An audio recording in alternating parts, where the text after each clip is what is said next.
Hey everyone, before we get into today's episode, I want to give a quick thank you to all of our lovely patrons over at patreon.com/Karstcast. If you're looking for a great way to support the show, that is the best place to do so, not only because it's just a great way of supporting us, but also you get tons of cool perks like exclusive episodes that come out twice a month, Q&As, shoutouts at the end of every episode, and Zoom Hangouts, which we do once a month. We actually have one coming up pretty soon. We're going to announce the date and all that jazz. It's a lot of fun. Point is, go to patreon.com/Karstcast if you're looking for a great way to support me and Jeff, and enjoy the episode.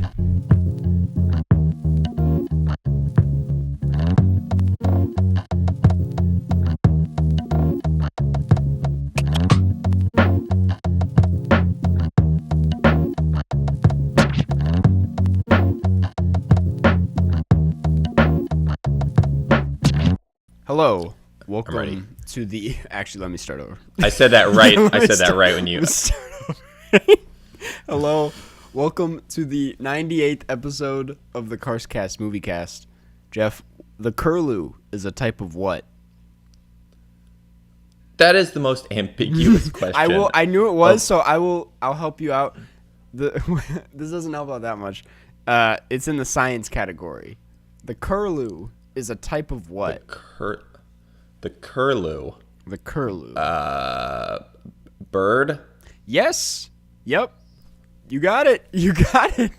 Bird right there. Yep. I am getting good at these. You are. Yeah. That was a crazy one because you could have gone with anything, to be honest. You literally, it's like, yeah. It's like Joe is who? Right. I'm like, oh, don't have a lot of information Joe is but the current president, I guess. Yeah.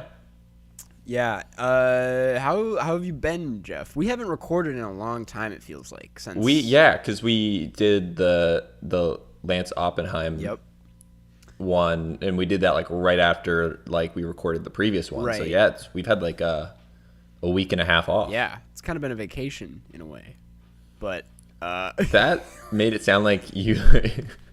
That actually kind of sounded mean.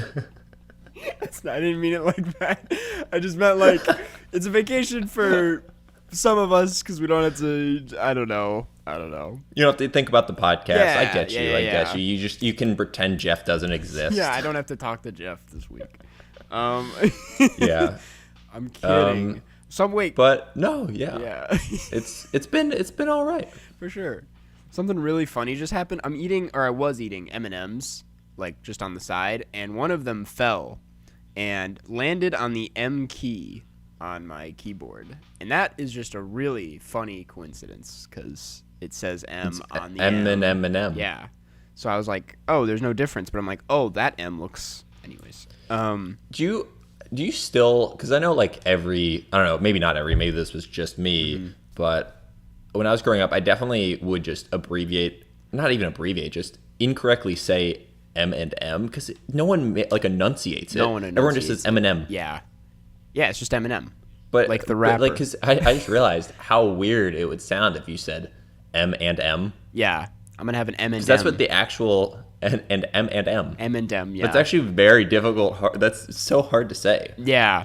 It's a terrible name. Surprised, for a candy. that they greenlit that title for these candies because it's like, why don't they just call them like M's? You know, because you're gonna have if you're gonna have one, you're definitely gonna imagine like opening a pack of M&Ms and having one of them. Mm-hmm. I don't know what. Okay, maybe that's why it's two of them. M and M might be the worst named candy. Well, just in terms of if you were gonna say the name properly, obviously it's easy to say M&M. Mm-hmm. But if you actually were saying the full title of the candy, M&M sounds terrible. It's pretty bad, yeah. I like the candies that are titled something that like just doesn't sound like a candy, like Swedish Fish or Sour Patch Mike Kids. and Ike. I think Mike and Ike. Yeah. But that actually has the same issue with M&M, which is you don't really say and because Mike and Ike. Well, one of them has to be like because that's why some of them do like just the N. It's like Mike and Ike. Yeah. And it's like, but that's what M&M like the actual do. and symbol. Yeah, they go is with like a big the part whole, of their branding. Yeah. Like that just looks weird. It's not M even. and It M's. doesn't look good. I don't know. But it would look Wait, weird if it was were like they- MNM. I feel like I've never questioned why it's M and M's. Like, was it founded by two people whose name started with M? I don't know. See, I wish we were talking Because they just about, write a letter. They just write a letter on a candy. Like, it could have been any It letter. could have been anything. Like, well, never mind. I don't know what else it could have been. Any of the other letters. Yeah. It looks F and Fs. sloppy with M and N next to each other too. It's just M and N. Yeah. And M. I wish we were talking about Malcolm and Marie today, because that would have been a good segue of like M and M and M and Yeah. M. But I'm starting to say M and M. This is Which it gets in your head. Now it gets- I have ruined both of our lives. and everyone what I've done. listening to this podcast. It's like when the podcasts go, "Hey Alexa, Oh yeah. play Tarzan Boy."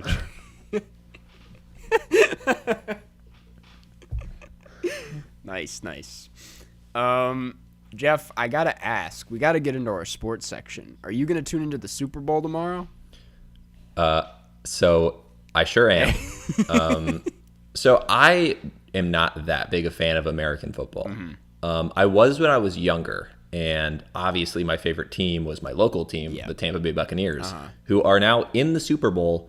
Not only in the Super Bowl for the first time since I was 10, when they won the Super Bowl. This was actually the first, like this year was the first playoff game they've even won since I was 10 when they won the Super Bowl. They have not won a playoff game since 2002. That's exciting. Yeah. I mean, So I'm like, even though I'm not like as big a fan as I was when I was 10, yeah. I'm like, it's kind of nostalgic that they're actually good. Right. That's cool. Damn. Not only that, after we record this, I will be drinking an old Coke from 2 times ago when Tampa hosted the Super Bowl. This is the case of the Coke, and I just want to point out that it is from January 28th, 2001.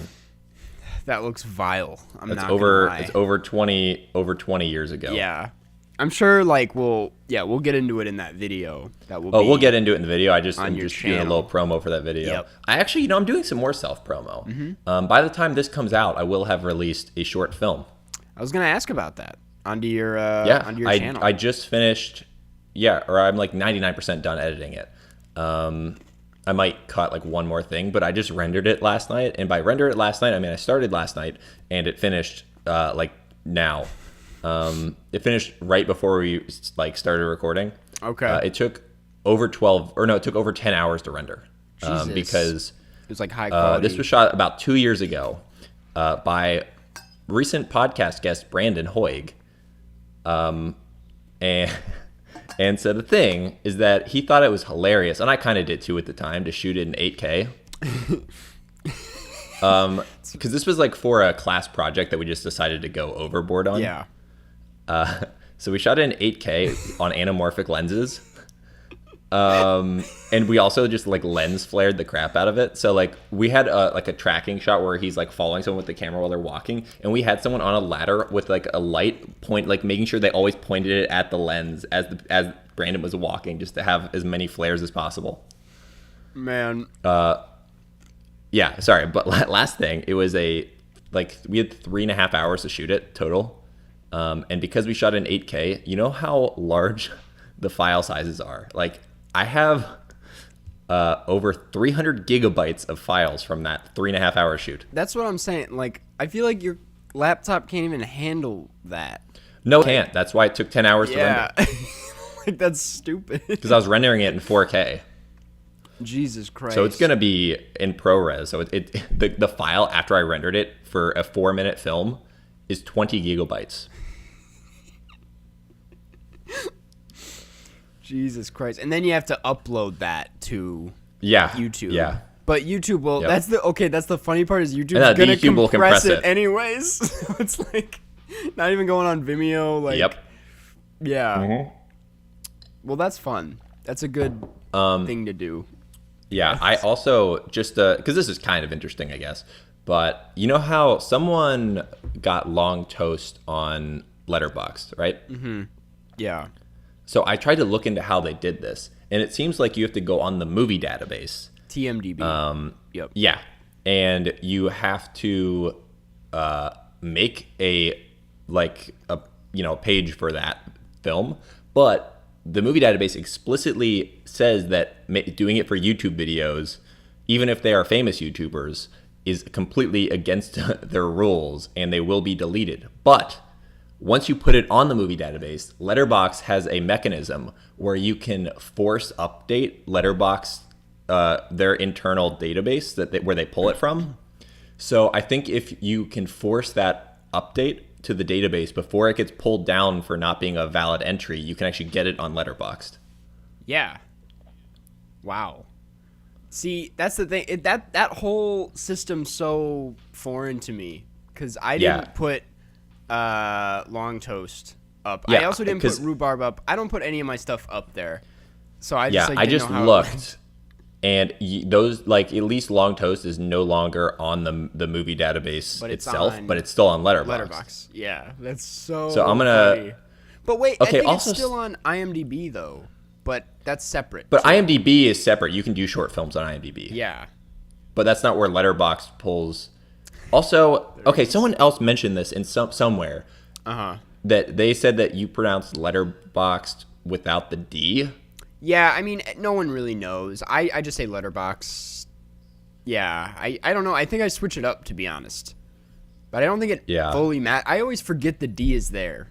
I just say Letterboxd. I don't know. Yeah, but the thing is, it's kind of like Eminem, where it's like, it sounds better without the D. Yeah.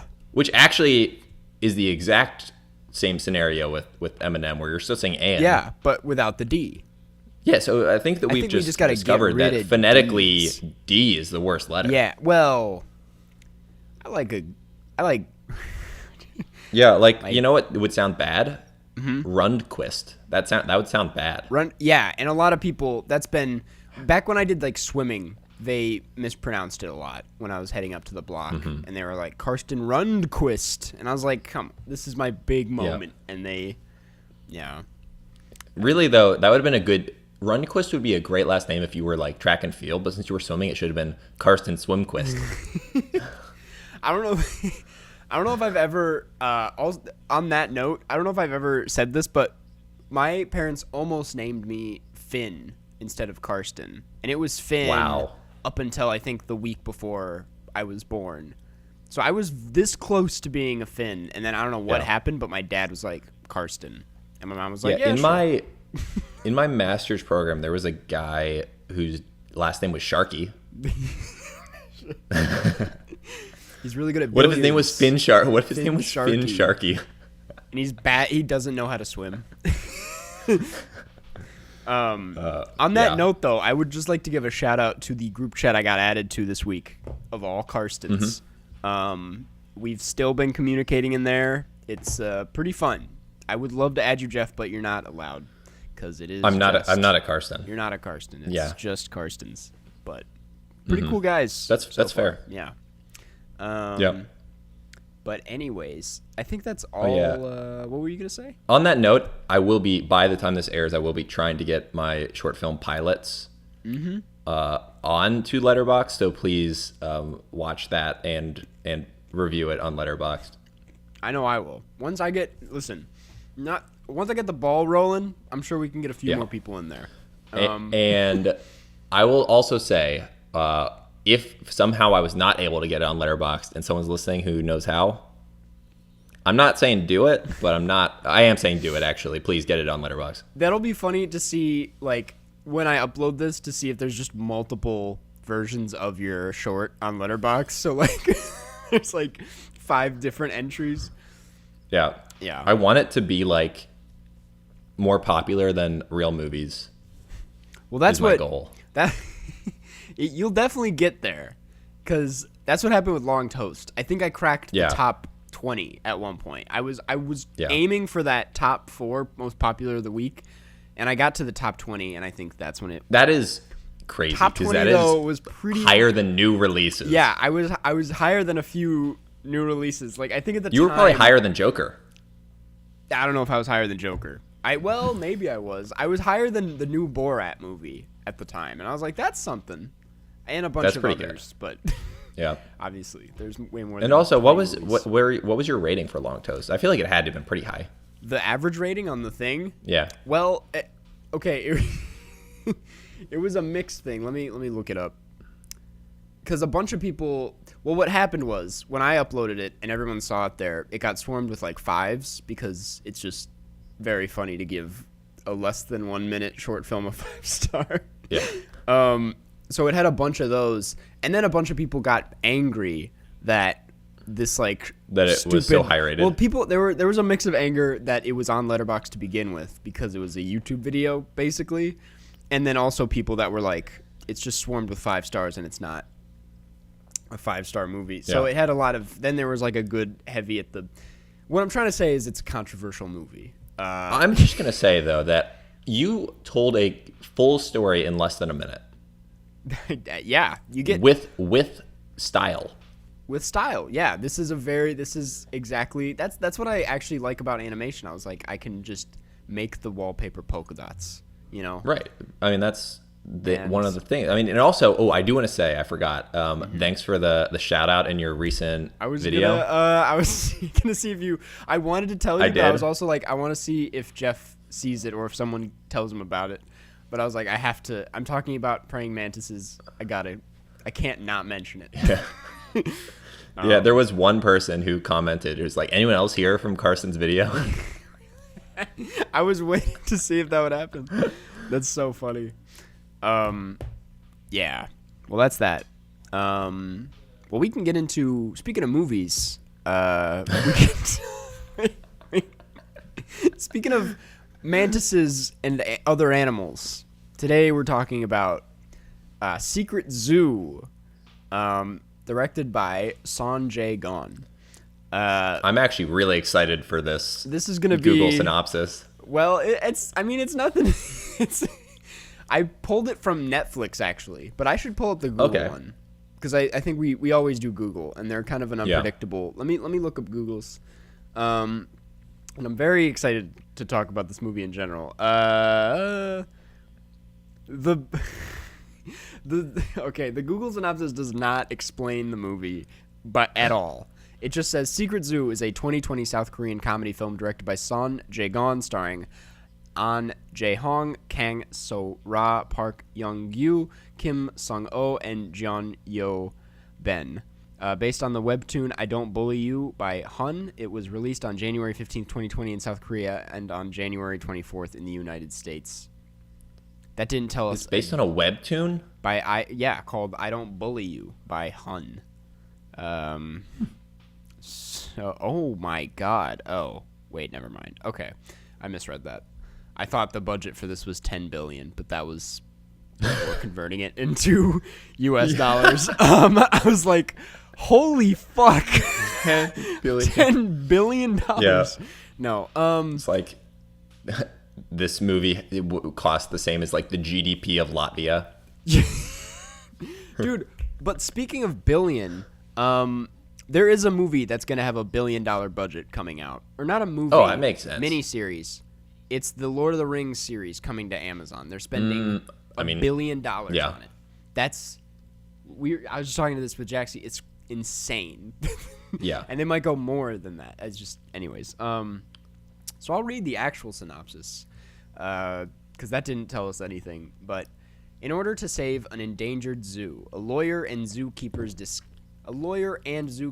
disguise themselves as animals and experience wildlife on the other side of the fence. That's actually pretty trash, honestly.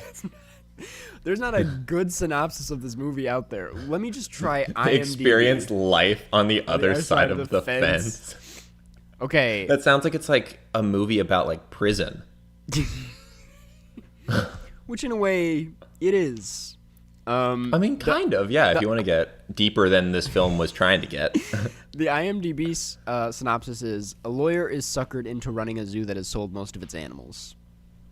So That's short, but that's better. that's short, but it gets to the point. That also keeps the surprise of the film intact. Yeah. Because if that's all you went into it knowing, and then you're like, wait, they're going to be the animals? They are the animals of the zoo. I saw a really funny Letterboxd review for this that was in America it's we bought a zoo, and in Korea it's we are the zoo. And that's what this is, yeah. Yeah. Anyways. Okay, just as a opening thought, I think, a lot of people are into foreign cinema, obviously. Yeah. Especially people who listen to this podcast probably more than average. Right. We haven't touched on a lot of foreign films, and usually when people do touch on foreign films, they go for like awards films. I think that it's not often many people talk about a film like this, where it's like a reasonably large budget film. Like, this is probably one of the bigger releases in Korea, but it's going to have zero awards buzz because it's completely ridiculous. Oh, yeah, no. Well, first of all, yeah. It is ridiculous. This is like, and I don't even know, I don't think it performed that well. It didn't I thought this was a hit. It came out during like the beginning of the pandemic, I think. And yeah. Well, I'm trying to. So I imagine that probably definitely didn't do too great. But yeah, it is. That is interesting though. That it's like you rarely get to hear about even the like foreign films that aren't critically acclaimed or like up for awards. I mean, albeit like foreign films to begin with are typically not raking in awards at the Oscars or Golden Globes. Parasite is like the one exception, but yeah, it's true. Like the big budget, like, because this is almost, it's just kind of like it's not a rom-com, but it gives off the vibe of like an average rom-com in a way. Yeah. Like whatever that equivalent is, that's just like what it is. I don't know. Yeah. I also think I think something really interesting is that when I started playing this film on Amazon, it defaulted to a dubbed version. English dub. Yep, I also had the same that's thing. the thing, right? That lets you know what like Amazon thinks of the film. Yeah. Yep. Because they're like, people watching this aren't gonna want to hear Korean. That's what they like thought. I mean, I did flip it to the native Korean one with subtitles, but it's funny because obviously they would not do that with like a film that's like an art film. Yeah. Yeah. Like, you're not gonna have a default version on Hulu be a dubbed version of Parasite. Well, I was just thinking about this. I don't know why. It's kind of a coincidence because Jaxie and I just watched My Neighbor Totoro, and I'm realizing for like anime and like just anime, it's always like the sub versus dub debate is always there. Mostly because it's like those are just, they always come with sub versus dub because children watch them and a child. And also anime, in general, it's not like it's all done after the fact anyways. You know, like it's not like you're watching someone talk on screen. Which is why, like, seeing for the first like 2 seconds before I switched it, like a live action film with a dub, it just caught me off guard. I was like, this is weird.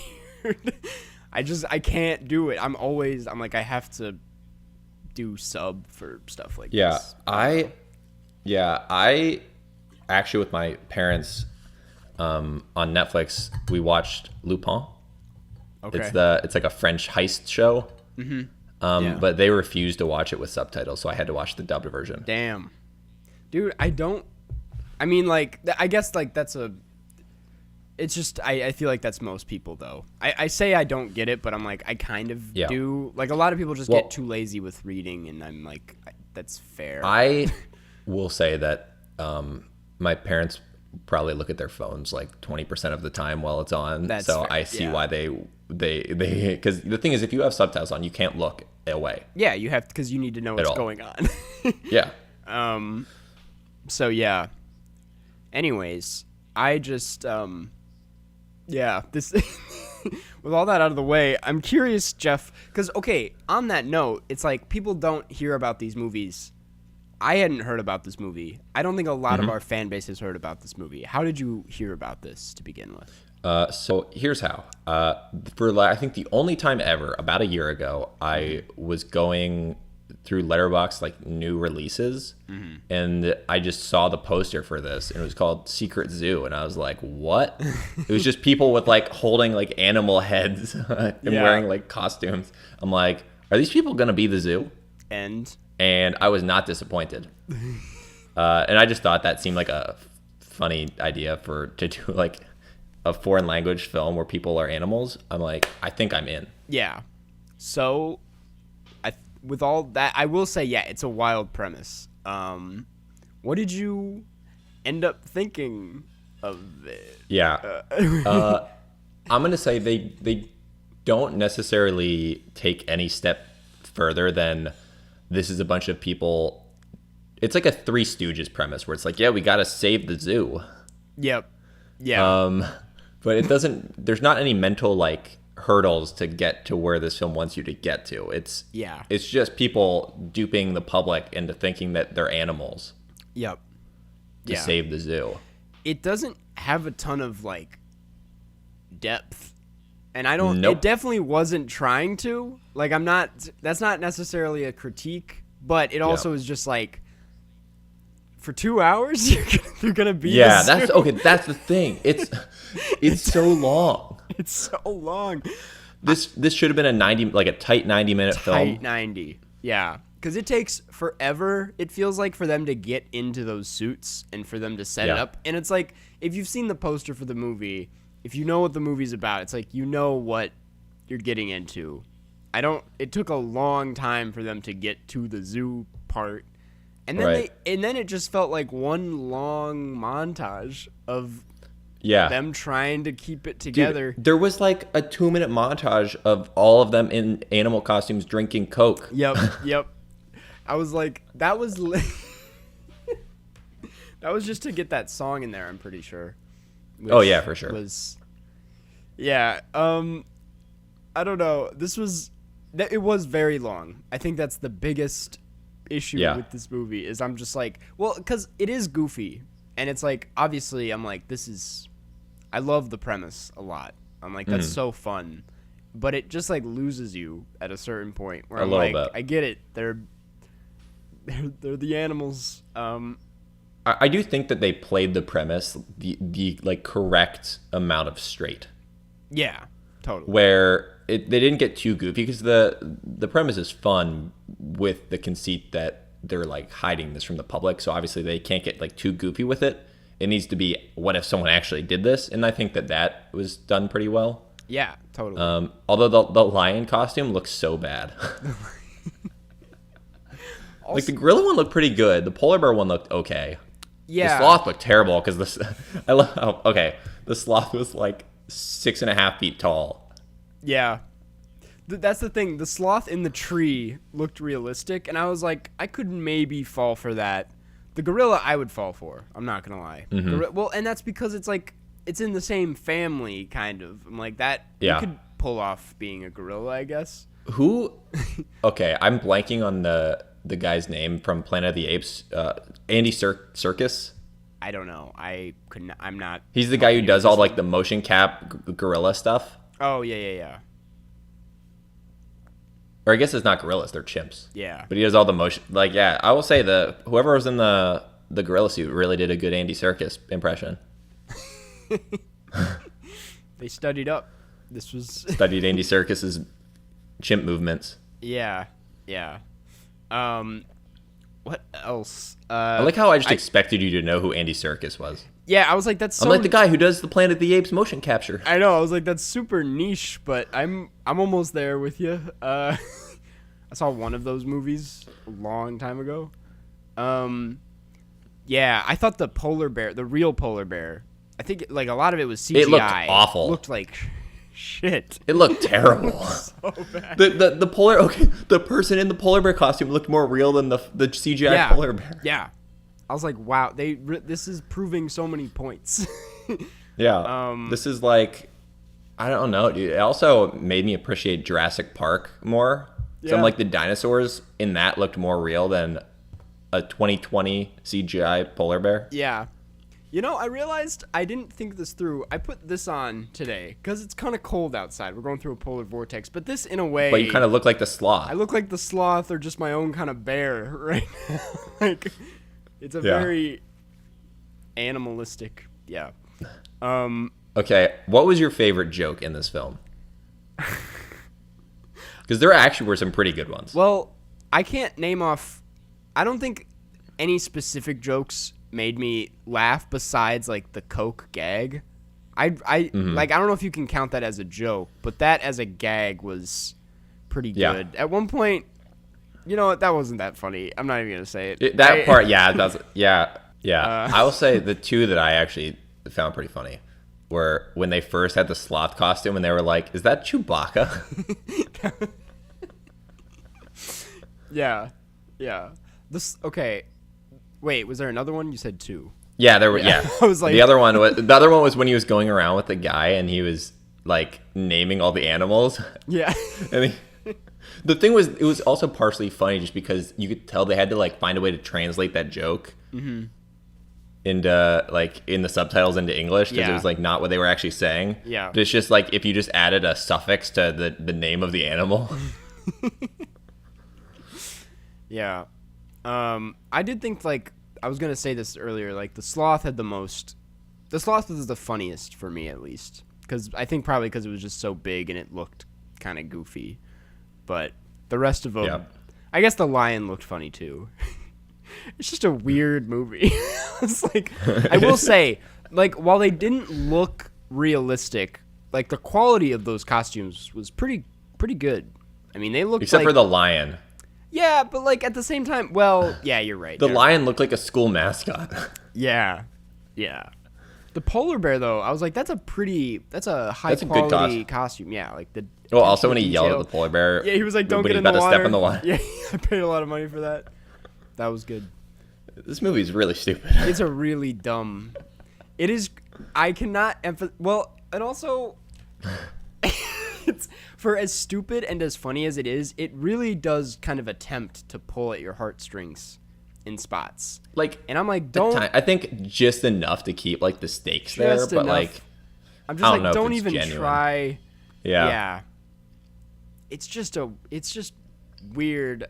I felt like I was dreaming, if I'm being honest. Like, have you ever had a dream? This feel like a dream movie. Yeah, where you're like, you have a big thing coming up, like maybe a movie or like you have to give a performance or like a speech or something, and in the dream it goes horribly wrong. Like you take everything. This is the movie. Like this, like this movie. It seems like everything's just so off and goes wrong, and you're like, I need to wake up. Okay, there's one big mental issue I had with this movie. Okay. Okay, so it was about the idea that they were saving the zoo. They literally, they were just committing fraud, and then what was going to happen when they got real animals that didn't drink Coke? Yeah. No one was going to come to the zoo, so I don't get how they thought they had like an end game here. No. And then like we were supposed to root for them to save this zoo that was just committing fraud. Yeah. It was never I don't get how they were the protagonists of this film. No. I think that is a core issue here. Is that like I think for this film to be as long as it is or to have you at all like cuz I mean it's stupid and it does enough to barely keep you invested. I was a little bored personally. Like the fact that I do not care if they save the zoo or not because these people are not smart. They were just it was such a dumb idea. I was like I don't care where this goes. But because it's so goofy, I'm sticking around. But that's right. Then like the novelty of the dumb idea of this film takes it just far enough to where it's like, well, I'm not mad that I saw it because it's funny to say I once saw a movie where people pretended they were zoo animals. Yeah. I can't I feel it's funny to say like at some point in conversation I can go, have you guys seen that Korean movie where they're and they'll be like Parasite? Yeah. Oh, I love it. And you're like, no, Secret Zoo. No, Secret Zoo. They dress up as animals. It's a crazy twist, yeah. Go in knowing nothing. Dude, the giraffe. Yeah, like this guy's for some reason this guy's like just abandons his workshop but leaves a long giraffe neck and they're like, well, better put this on a stick. Yeah. It's weird. It's weird because and I've noticed this about like I saw a trailer for another like modern Korean film and I tried to like doing some research about what it is. I don't know if it's like the way they're colored or like the cameras, but like this is shot very similar to Parasite and whatever other film I was watching a trailer for. that starred one of the actresses in Parasite. But I'm just like, I think that's why it was messing with me, because like the cinematography and the production design and everything about it's so high quality, but the actual content of the film is so goofy. And it's shot in like such a technically proficient way. Yeah. Mm-hmm. Like the how it's shot does not at all like underscore how ridiculous of a movie this is. Yeah. I think it would make an interesting short. That's a note I wrote down. Is that this would be actually a really good note. Short film. No, this would be a great like 15-minute film. Honestly, like it would be a funny, because it wouldn't look as well. I was gonna say it would work animated, but it wouldn't be as. I think part of the goofiness is just how stupid the is that there's real people. Look. Yeah. Yeah. And I did want to bring up, like, I know that this movie doesn't have any depth and wasn't trying to have any depth, and it would honestly ruin it if it were trying to do that. But I also, by the time it ended, for as much time that I felt like I invested in this story and that the film itself did, I was just like, what was the point here? Like, I didn't know if it was I didn't trying feel anything to do like an animal activist thing. That's the thing. I was wondering that too, because like they were never they actually wanted, in their ideal scenario, they wanted to keep it a zoo with small enclosures. Yeah. So I don't get why then he's like, well, I can flip it into this like open space thing. Right. But then is the good guy the big corporation that actually turned it into that? Yeah. Because these people wanted to keep it a zoo with like tiny enclosures and a polar bear that wanted to kill itself. Yeah. The good guy is the polar bear. And we did. I don't know. What else do you have to say about it, Jeff? Do you have any other big points you wanted to bring up? I mean, it's no longer a secret. That's for sure. We figured out the secret. Yeah. What would you do if you went to a zoo and you would notice, right? I mean, you know what? Maybe I wouldn't. Maybe you wouldn't. What was with how rude all the people at the zoo were? Like, literally, they were throwing like mountains of garbage at all the animals. Yeah, that's the part. They were throwing Coke bottles at the polar bear. Yeah, they were throwing like full bottles of Coke also. Like, that's so weird. Especially because at one point they were still throwing Coke bottles even when the bear already had a bunch of Coke. Yeah. Yeah, I don't know. That's the other thing. It's just weird. That's why I don't think zoo movies work for me, where the core of it is to save the zoo, because I don't know where I stand morally with zoos. Yeah. Right. They're shitty places. Right. It's like there's some like larger enclosure type things where it's like these animals can't live in the wild and need someplace. But when you just have like animals bred in captivity that are only experiencing like a very small, so Chicago has a free zoo, Lincoln Park, the Lincoln Park Zoo. Yeah. And like I've been there like once. I'm like, I don't enjoy seeing this. Nope. Yeah. I went there one time. It was very sad. Yeah. I don't like this at all. Yeah. It's like the lion can like probably like just get to top running speed and then immediately has to stop. Yep. Yeah. And there's like 3 camels in what looks like an enclosure for chickens. And I'm like, what the fuck is going on? Because like that's not to dox myself, but that's like my bike route. I like pass through the zoo, and every time I go, I'm like, Jesus Christ, this is such a depressing place.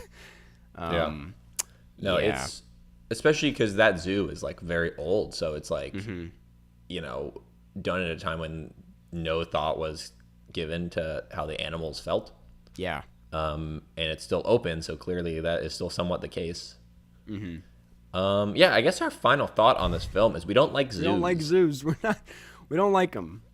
And honestly, we should have double featured this with We Bought a Zoo and talked about that. But what are you feeling for a score? Unless you have any closing thoughts on Secret Zoo. Honestly, I don't think this film had any closing thoughts either.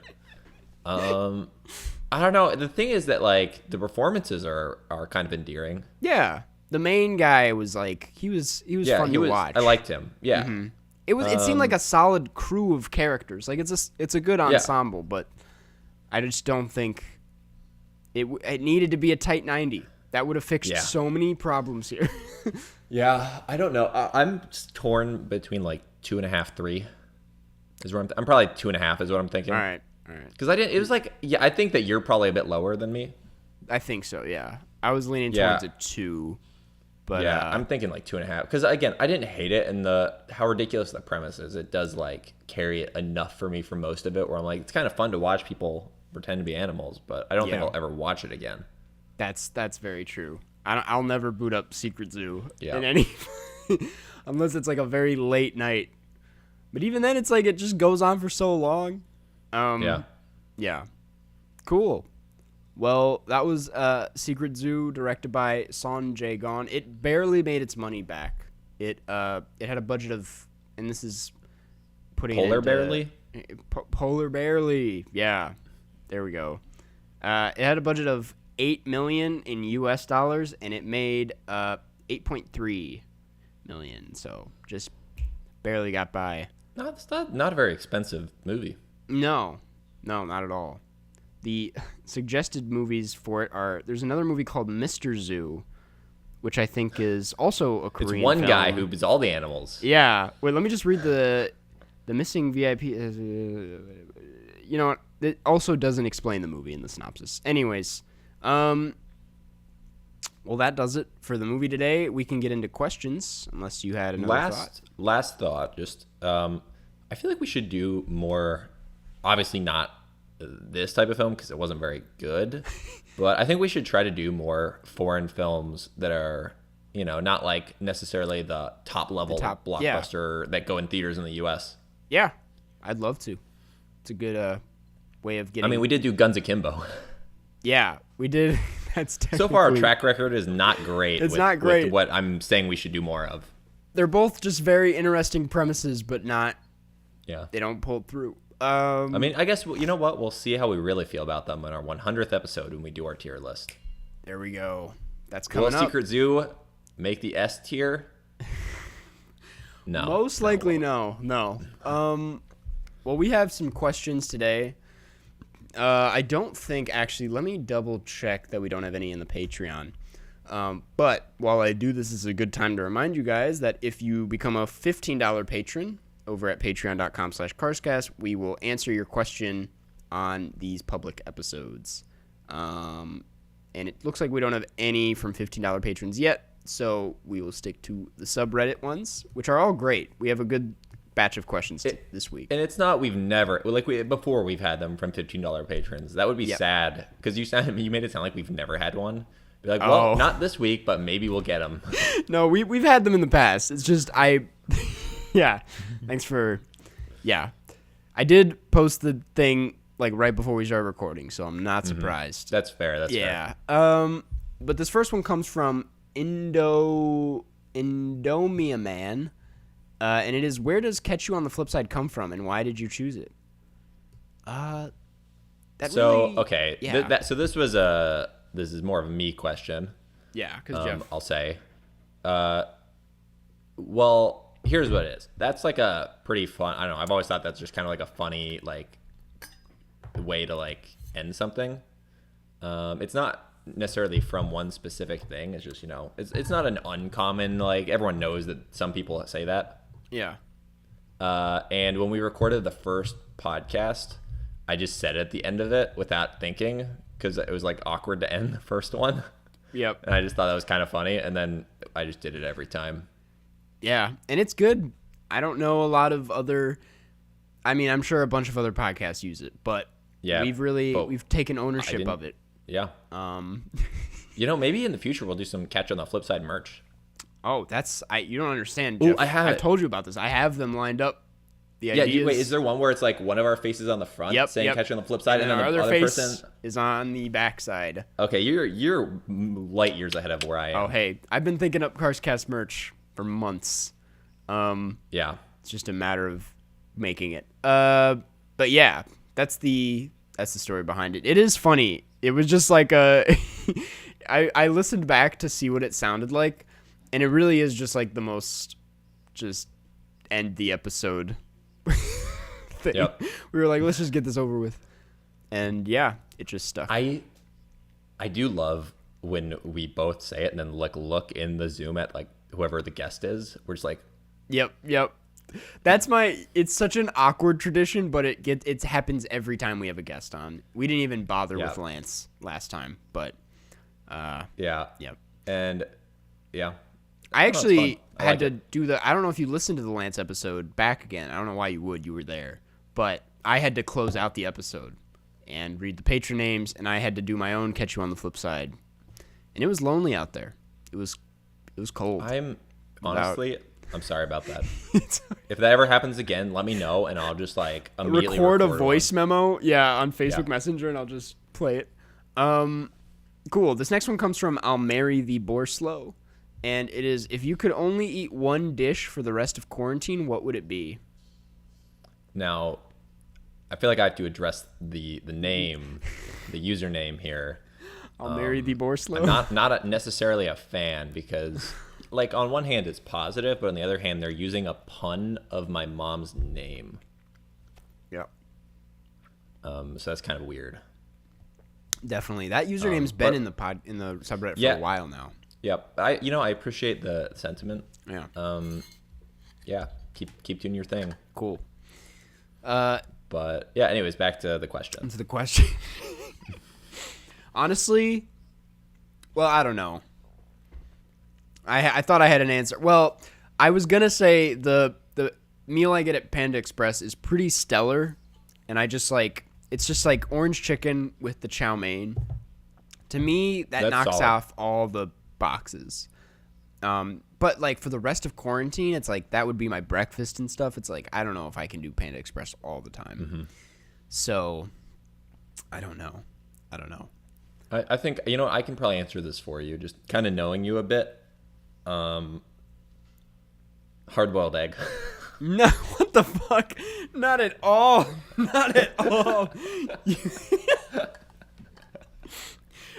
I will take it because I called our week away a vacation earlier, so I guess that'll be I'll take that, yeah. Yeah.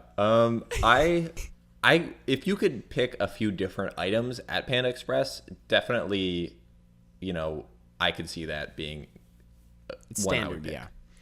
Yeah, I mean that's kind of already like half my diet, to be honest. I changed my answer. I think I'd go a breakfast burrito, because I think a breakfast burrito can be consumed at breakfast, lunch, or dinner.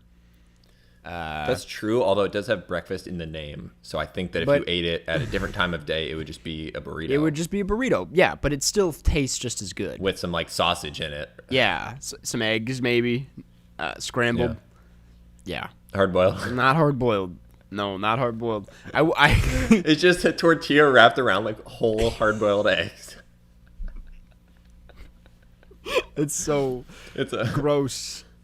Hard burritoed egg. Yeah. Yeah. I want to give a quick shout out to this restaurant in Chicago called Badass Breakfast Burritos. I've been ordering from them. They're really good. The house burrito, spelled Haus, is stellar.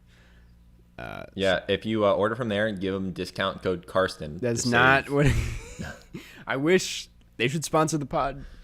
They should. Yeah.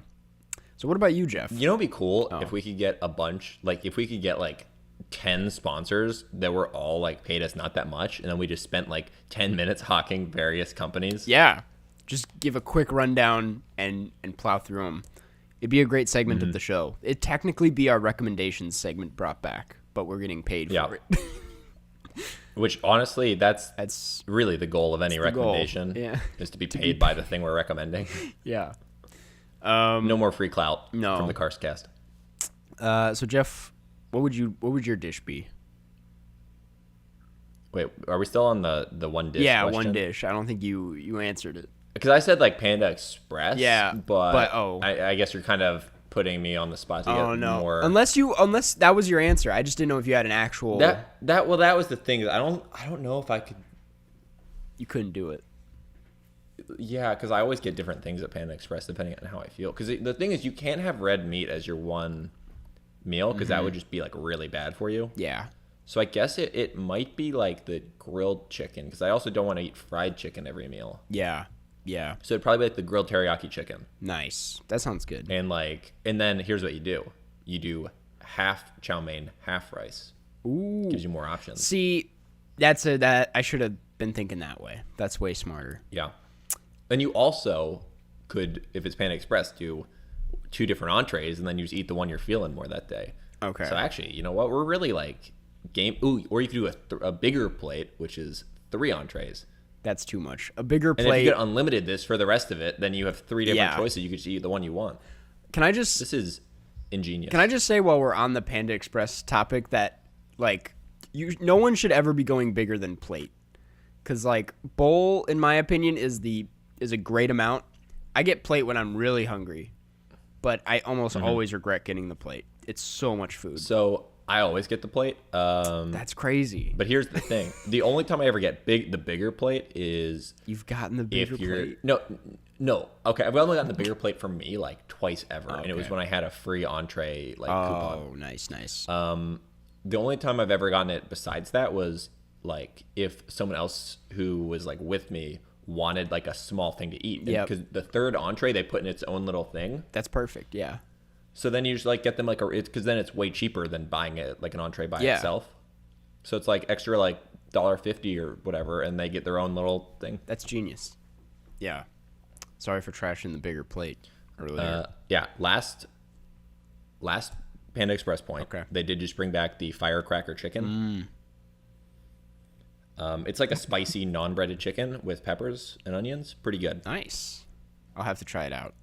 I still have not branched out from the orange chicken, and I really should. I'm just scared. Well, I know they have nuts in some of the You chicken. don't wanna be hurt.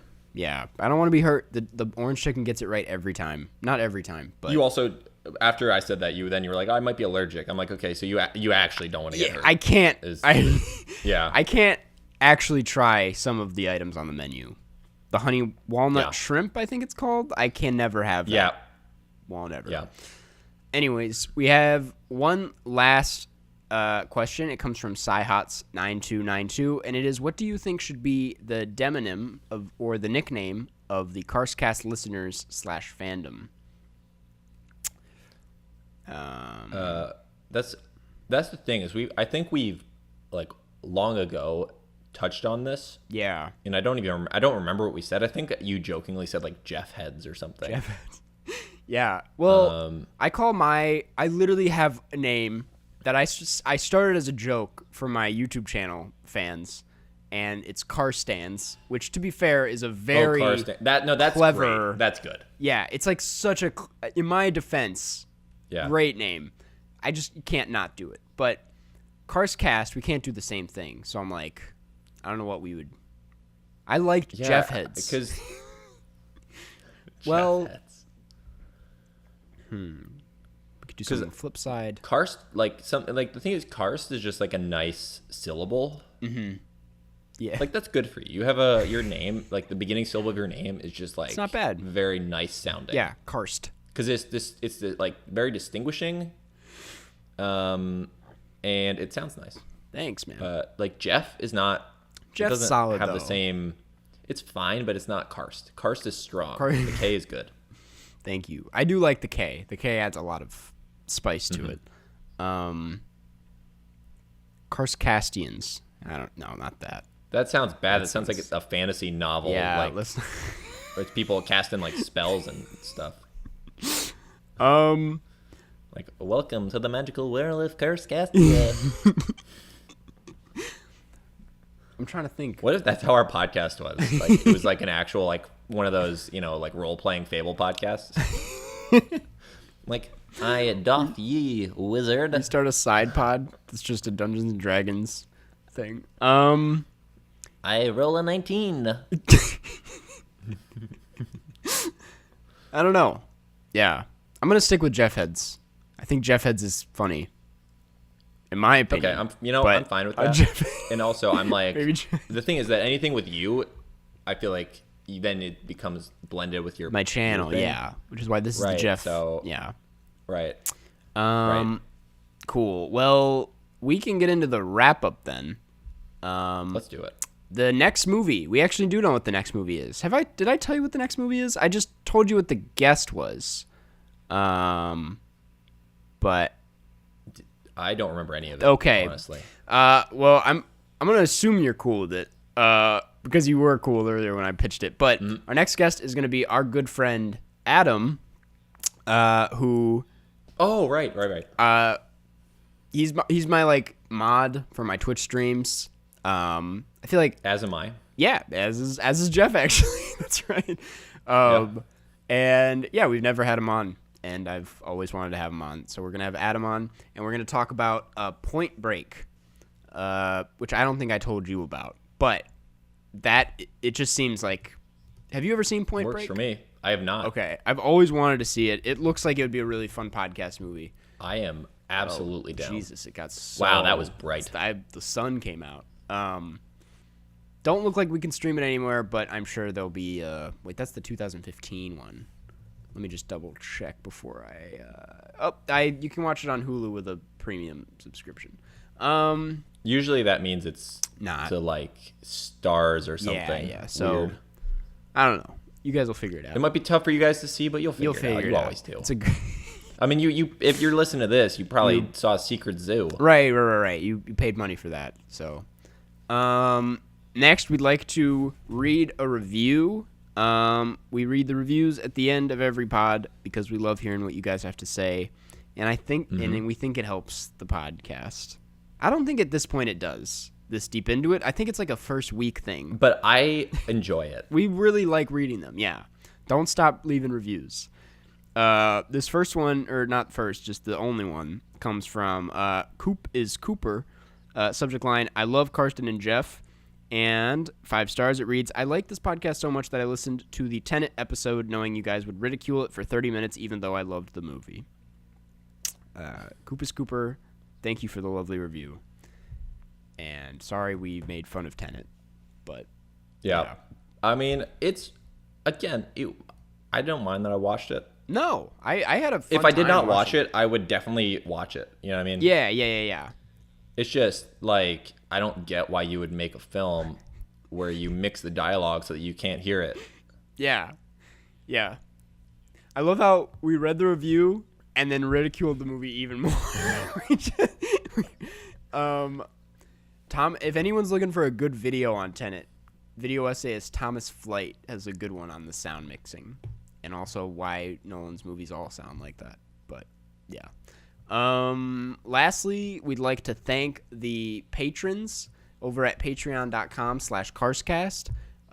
If you're looking for a great way to support this show, that's the best way to do so. Head on over to patreon.com/Karstcast where you can get exclusive access to bonus episodes that we have twice a month, Q&As, shout-outs at the end of every episode, which we're about to do, and Zoom Hangouts once a month where we play GeoGuessr with the fans. And they're always... Okay, you've gotten really big into GeoGuessr. You were there last night when I got that Mongolia guess. I saw that guess. Yeah. Was one of the craziest moments. Yeah. The other thing that you were very smart about when you thought Mongolia is that now that you're kind of an experienced guy, you know that like 90% of Mongolia's population is Ulaanbaatar. Yeah, that's the thing. I was like, if it's going to be... Because it was in like a relatively populated area. Because I usually go Mongolia if we're in the middle of like nowhere where there's not a thing in sight, or if I see Russian, and that was no, that was great. Thanks, man. Yeah, because Mongolia also there's like no roads that would even be on Google Maps unless it's Ulaanbaatar, just because that's where every single person lives. Yeah, Mongolia is the least densely populated country in the world. Damn, I didn't know that. Interesting. There you go. Also, I guess while we're on the topic, I don't know if it was the real him, but I played against Tom Davies in a battle royale. It could have been a fake guy, but he was doing really well, so I can only... It said Tom Davies, it had his profile picture. I don't know. I did not win. I got out like the third round. I yesterday played some rounds of it. Yeah. For a couple hours. Pretty fun. Battle royale It's pretty fun. Is super fun. So I don't have a mouse right now, so I was using a trackpad. I need a mouse if I'm going to compete on the later stages. Yeah. You're trying to go like... I know. Like, dude, I tried playing on my laptop. It's not as fun. No. So I got to get a mouse to really compete on that. Yeah. But anyways, I'll let you finish this wrap up. Forgot about it. Yeah. This is that shout out. Thank you, Addison Ware, Annabelle Falk, Ben Chow, Bex, Blake Root, Boat, Boyoyoyoy, Brandon Yu, Brock Schultz, Camilla, David, Eden, Fozzie Bear, Grant Gow, Harry Remedianakis, I Don't Live in Ohio, Iva, Jaden Easton, Jacob Colness, Jane V, John Van Hout, Joshua Krizwicki, Kara M, KDT, Kaylee Patney, Liv Rob, Lucian Vecina, Mally Overbow, Martin Def, Martina, Mary Lee Borslow, Micah Simmons, Michael Decker, Monroe Page, Parks, Riley Ost, Robert Burke, Saba, Sam Farr, Sophia Arieta, Supercalifragilisticexpialidocious, Smitty Werbin, Jagerman Jensen, Taylor Hardy, 10 Billion, The Phone Rings in the Middle of the Night, What the fuck is this? Wait, this is such a long name. I can't even expand it. Thank you. The Phone is ringing. Tom Likes Beans, Vegard Strom, Vera S., and Xavier Fossier. Yeah. Thank you, everyone, for the support. Yeah. Oh, yeah, we are going to, at some point in the next week or two, announce our next patron Zoom hangout. Yep. Coming at the shortest month of the year. Yeah. That's cool. Honestly, this would be the worst value you would think, except it's not, because we do the same amount of content every month, depending on, regardless of how long it is. Yeah. Kind of weird how regardless and irregardless mean the same thing. Yeah. Well, Jeff, do you have anything else to say? Yeah, so I'll catch you guys on the flip side. I'll catch you on the flip side. Flip side.